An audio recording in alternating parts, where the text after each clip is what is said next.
কল recording মানে viral হৈছিল তাতো গোটেই অসমবাসীয়ে গম পাইছে যে এছাই জোনমণি ৰাভাক নিৰ্মমভাৱে মানে হত্যা কৰা হৈছে। গতিকে আমি এইটোৱে চৰকাৰক দাবী জনাওঁ যে CBIক দিম বুলি কৈ আজিলৈকে CID দ্বাৰা তদন্ত কৰি থকা হৈছে আৰু যিখিনি ব্যক্তিসকলক আজি কৰায়ত্ব কৰিব লাগিছিলে, যিসকল মানে সেই পৰিকল্পিত হত্যাকাণ্ডৰ লগত জড়িত আছিলে, তেখেতসকলক আপোনাৰ আজিলৈকে চৰকাৰে চিনাক্তকৰণ কৰি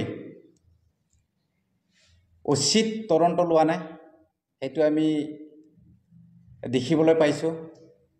গতিকে আজি সংবাদমেলৰ যোগেদি মই অসম চৰকাৰক এটোৱে ক'ব বিচাৰোঁ যে এছাই জোনমণি ৰাভাৰ যি পৰিকল্পিত হত্যাকাণ্ড, সেই হত্যাকাণ্ডটো অতি সোনকালে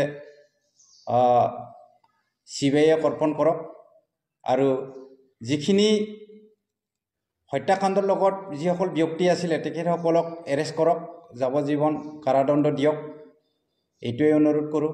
ৰুনুজ বেগম মহোদয় অসমৰ মাননীয় মুখ্যমন্ত্ৰী ডক্টৰ হিমন্ত বিশ্ব শৰ্মা ডাঙৰীয়াৰ সৈতে আলোচনা কৰি সমাধানৰ সেউজ সংকেত প্ৰদান কৰিছিল, কিন্তু বৰ্তমানলৈকে চৰকাৰখনে উক্ত বিষয়ত গুৰুত্ব প্ৰকাশ কৰা আমাৰ দৃষ্টিগোচৰ হোৱা নাই। সেয়ে আমাৰ দাবী, আদিবাসী লোকসকলৰ বাবে যেনেদৰে উন্নয়ন পৰিষদ ঘোষণা কৰিছে তেনেকৈ অতি শীঘ্ৰে ৰাভা হাছং স্বায়ত্তশাসিত পৰিষদৰ আওতাৰ বাহিৰত বসবাস কৰা ৰাভাসকলৰ বাবে ৰাভা উন্নয়ন পৰিষদ অতি শীঘ্ৰে গঠন কৰক। অন্যথা অনাগত দিনত ইয়াৰ প্ৰত্যুত্তৰ আমি ৰাজনৈতিকভাৱে দিয়াৰ বাবে ইতিমধ্যে প্ৰস্তুতি গ্ৰহণ কৰিছোঁ। বৰ্তমানৰ চৰকাৰখনে প্ৰত্যেক ক্ষেত্ৰত ৰাভা জাতিৰ সমস্যাসমূহক পিঠি দি হেতালি